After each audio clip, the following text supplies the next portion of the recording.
All right. Hi, everyone. It looks like it is almost time for our weekly chat for Newfangled, our middle school book club. I'm looking forward to leading this chat this week. I'm Anna Wilson. I'm the Director of Title Programs for the Coeur d'Alene School District. And this week we are talking about, again, our book Chomp. We are covering chapters 7 through 12 in this week's chat. So thank you. I see we've got some people already signed on to Edmodo, which is great. Karen has already posted our opening question, which you can see on Edmodo if you're on there, and it is regarding our main character, our protagonist, Wahoo, who has lost his right thumb to an alligator when he was very young, yet he is still very positive. He says he wouldn't have traded his childhood for anything. And the question just simply is, how do you think you would respond? Would you respond in the same way? So thank you. It looks like Shane is on there and Laurel. We've got Krista and Jefferson all responding. So thank you for your comments. All right, so a reminder again about our chats. Let's make sure that we're not giving away any spoilers. I have been reading some of our Newfangled posts over the last week, and it sounds like me, many of you could not put down the book. You could not stop at the end of chapter 12. So some of you have already finished. So just a little caution to not give too many things away. Lots of exciting things happen in chapters 7 through 12. And the way it ends, just for those of you who have finished, remember at the end of chapter 12, our character Derek Badger has decided he wants to go raw and wild with the animals. He does not want to have a stunt animal, I guess, like Alice. And we've just been introduced to the character of Tuna. And we're really just kind of getting going about halfway through the book. So lots to come in the opening chapters. So chapter 7, let's start there. This week we open with chapter 7, which has one of my favorite scenes in the entire book. But we'll get to that in just a moment. Chapter 7 is where Derek ends up straddling Alice's back like a tipsy cowboy on a bronco. And this is where they're staging the scene where he's swimming across the swamp. They've got a film crew set up. Alice is at the bottom of the pond. Derek is swimming across. And they just get a little film footage of Alice and his foot kind of going by her. And Derek is very unhappy with this. He says it's not nearly as dangerous enough. He's frustrated with the alligator who doesn't perform, I guess, by, attacking him or whatever. So he wants to do it again. And just as he gets ready to swim across again, Alice happens to float to the top and he ends up kind of straddling her. And that's on page 67. So thankfully, as you read that scene, thankfully Mickey, Wahoo's dad, is there to save Derek from being more injured. He does end up with skinned knees and a bloody mouth, and I think his shorts kind of get ripped off in the process. But after this scene, I just was curious, and I think Karen will post for me. What did you think of Derek Badger, the reality TV star, at that point? So let me look at a section of that book there. So on page 67, this is where when Alice comes to the top, she failed to see Derek Badger, maybe because he was in the lily pads, Wahoo says, or maybe Derek purposely positioned himself to intercept her, but the result was the same. Somehow he wound up straddling her back like a tipsy cowboy on a bronco. Wahoo! He hollered idiotically. All Ravenstar could say was, "Oh, Lord." And then it kind of went downhill from there. So let's see. I'm going to slip over here to Edmodo. I'm curious what you thought about Derek Badger at that point, the reality TV star. Jasmine says he's not very bright. Definitely, Jasmine. Thank you for that understatement of the year for sure. I think it's at this point too where Wahoo is really starting to see the unreality of real TV.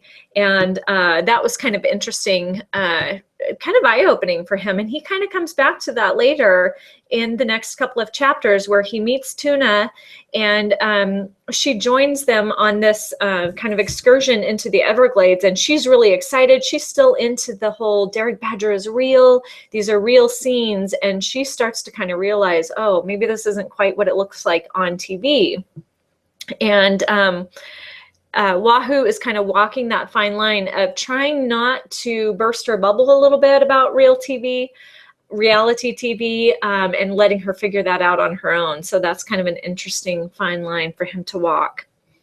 So thank you again for everybody joining us tonight. It looks like we've got a few more. Hi, Dalton. Thanks for tuning in. Glad to see. Maybe you're back from your trip to Utah. Welcome.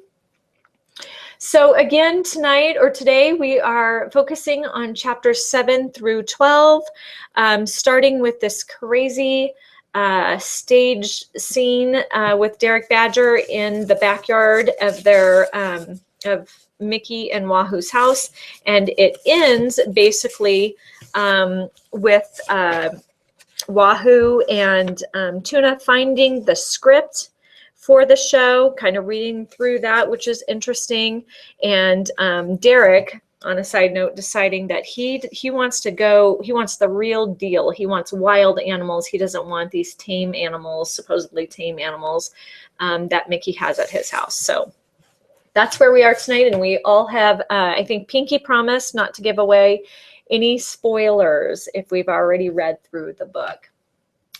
So what do people think about Derek Badger after this scene? Not very bright. He's nothing but a fake. Laurel says, I think that he's kind of a moron. Well, it really does kind of seem that way, didn't it? All right, so moving on through the chapters. Chapter 8 is where Derek is very depressed. He's grouchy. He's upset about the way the Alice the alligator scenario went down. Mickey thankfully kind of jumped in and saved Derek. And Derek is maybe embarrassed. I'm not quite sure what he's feeling at that point, but he's cranky about it until the director comes in and shows him the scene. And the way they're able to edit it, it really looks like an exciting, intense scene between Derek and this alligator. And Derek then thinks, oh, this could be that you know, an incredible moment that gets me even more famous than I am. So then they decide to move forward with the filming. There's also in chapter 8 a really interesting conversation between Susan, who is Wahoo's mom, Mickey's wife.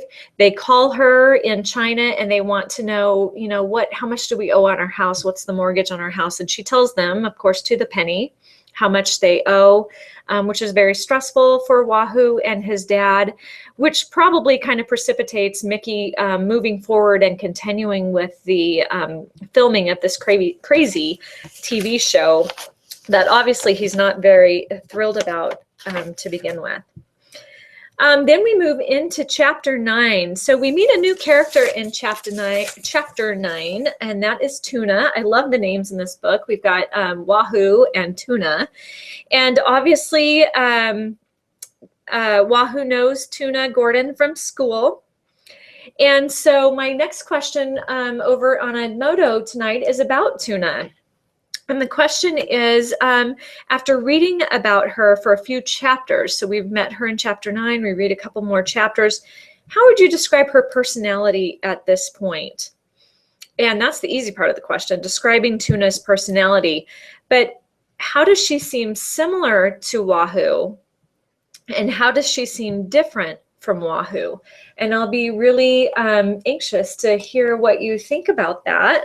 I know it's kind of early in the book. We've just barely been introduced to Tuna, but if I would say, I mean, she seems very smart. This whole taxonomy thing where she's memorized every insect and animal and species that she sees, and she knows their specific name, scientific name. That's kind of interesting. It shows you she's pretty intelligent. She's got a good memory. I see her as very positive. I mean, she seems to come from a very rough background with her family. Her dad's an alcoholic and abusive. The first time we meet her, she has a black eye. She tells Mickey that she fell down the stairs, which he knows and we know is not true. But boy, given her, and her mom's not there. Her mom is currently in another town taking care of her grandmother. So it's this girl is dealt a pretty rough life, rough road to hoe, I guess, in this book. And that was one of the things I was reading about the author, is he said, you know, somebody asked, well, why in a children's book, why did you put such a tragic character in there who comes from an alcoholic background, an abusive father? And he said, because that's life. There are kids every day who deal with similar situations. And for me to not put a character like that in my stories is not real. So that was an interesting perspective from Carl, I think it's Hyacin. Anyway, so what did you think? What do you think about her personality? How does she seem different than Wahoo? How does she seem similar to Wahoo? And Laurel here says she's spunky. Oh, like Merida from Brave. Yeah, that's a good connection there, Laurel. Yeah, she does seem kind of like Merida. Strong personality. Maybe a little bit of a tomboy-ish, I guess, personality.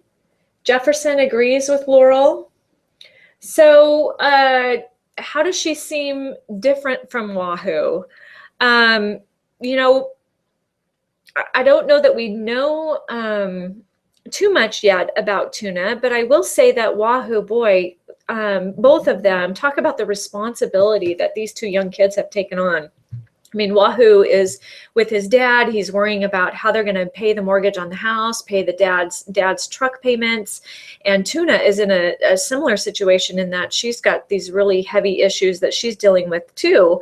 So definitely some similarities, some differences to me.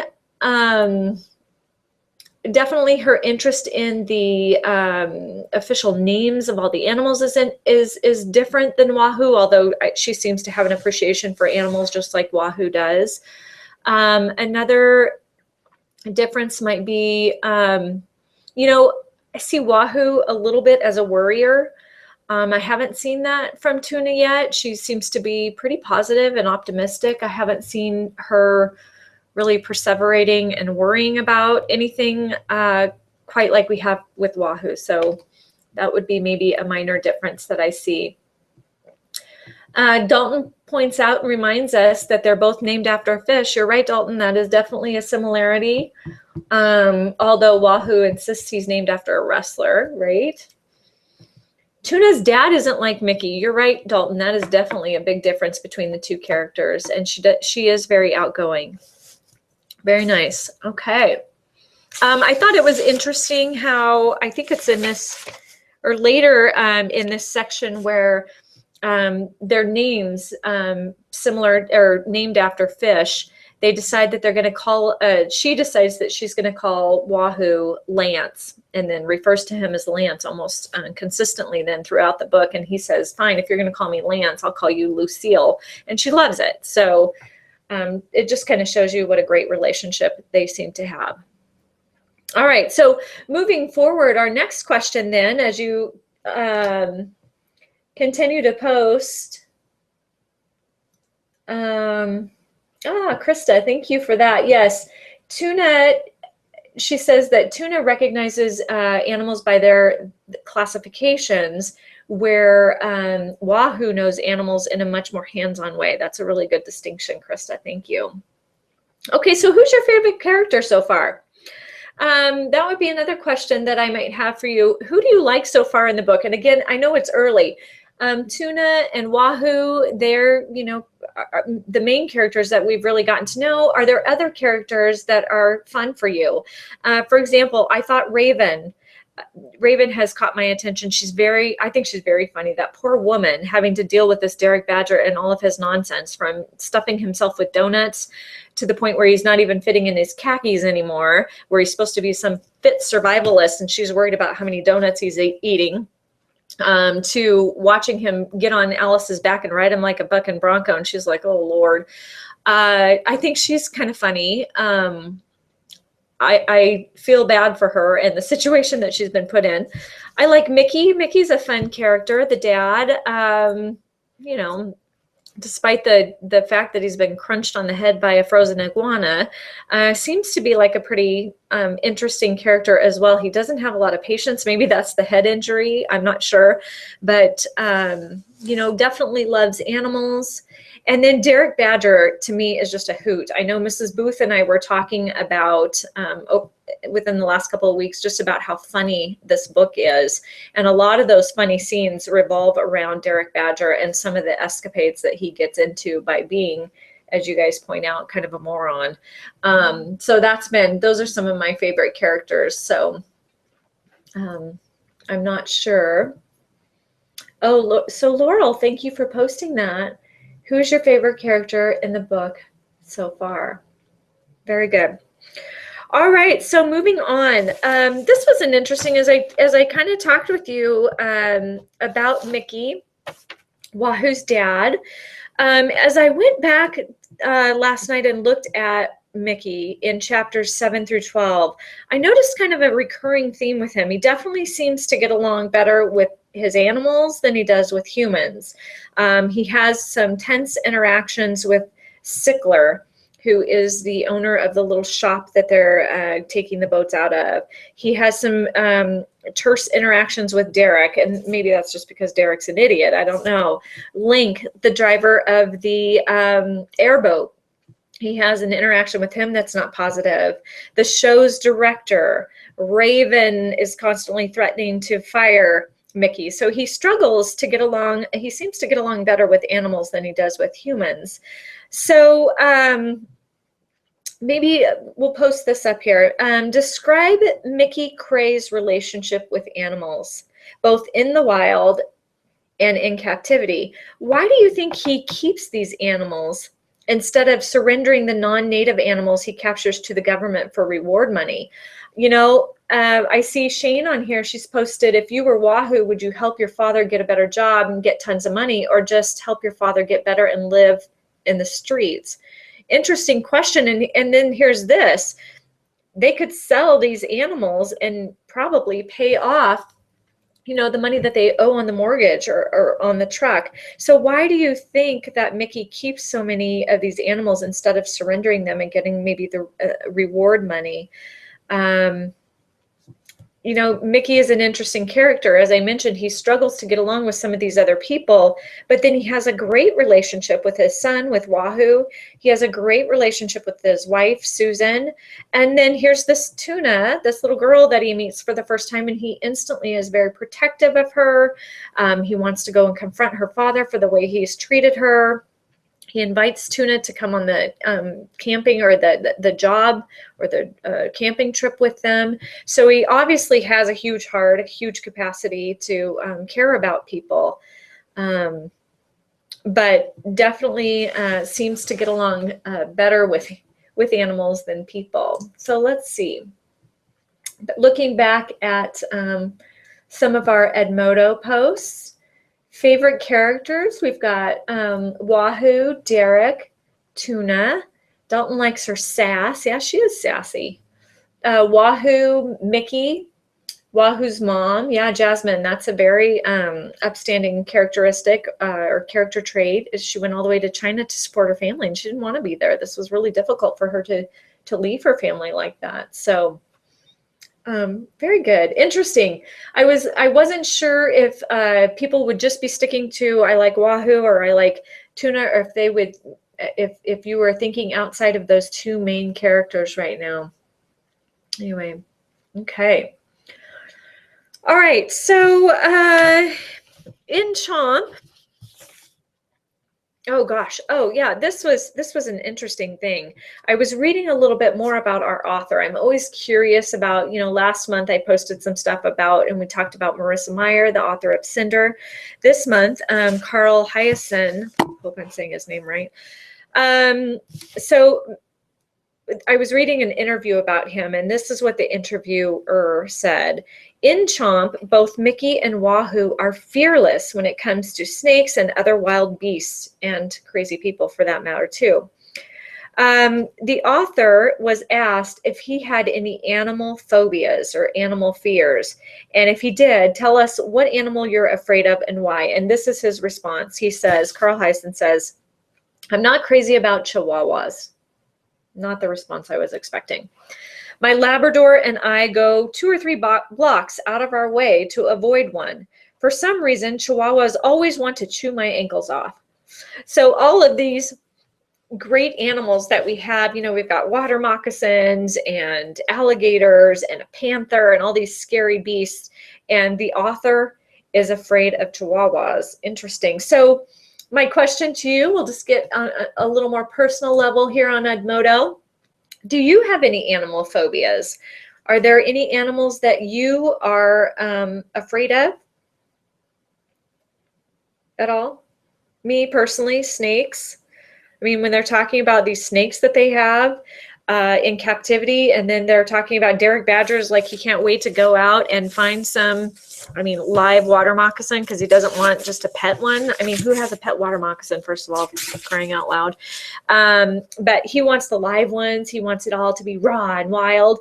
I'm thinking, are you nuts? I wouldn't be hanging out with a tame, if there is such a thing, tame snake, let alone a wild snake. So definitely made me question the character's sanity at that point. So any animal phobias that you have. And thank you, Karen. I see that Karen has posted the question for me, and I'm curious what Karen's response is going to be. Laurel is afraid of spiders. Laurel, they are kind of, I'm putting snakes on here because yikes, snakes. Yeah, Laurel, spiders aren't really my favorite either. The thing I like about spiders is I can squish them. I have never been able to just put my foot out there and squish a snake. So, that's where my phobia comes from. All right, so we'll see what people say. I'm curious what your phobias are. If we have anything. Come on, Miss Karen. Okay, so Nick, birds.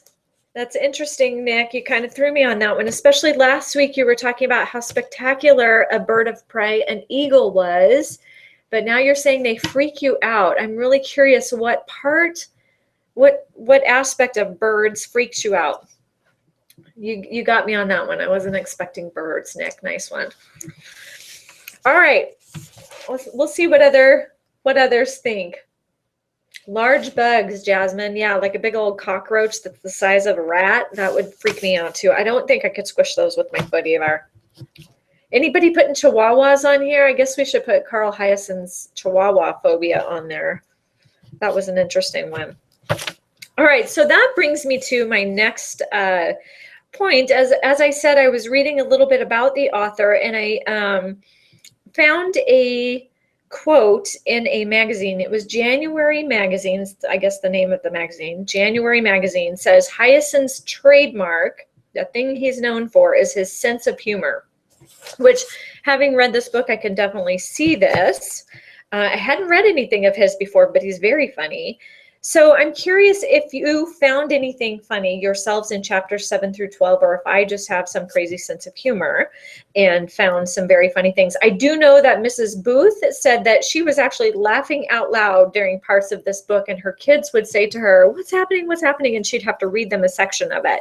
So in honor of that, Mrs. Booth, I have to read a little section of this book that really made me kind of laugh out loud.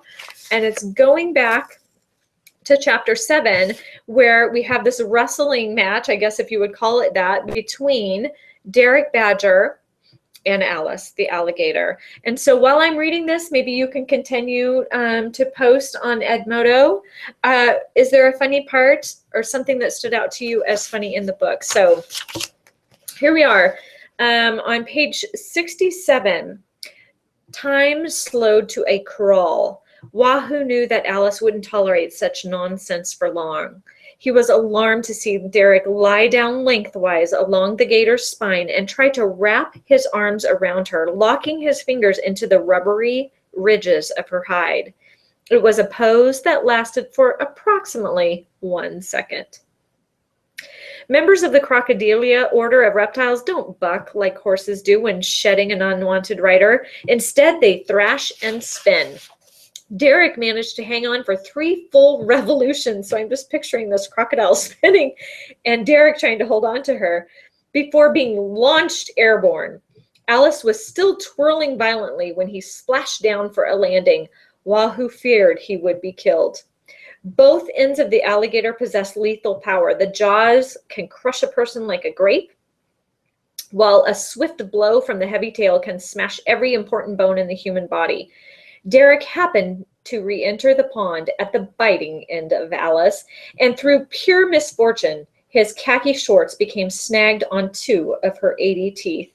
This connection caused him to begin rotating in unison and with the spinning reptile, creating a frothy turmoil in the water. Raven Stark screamed for help, but none of the crew knew what to do.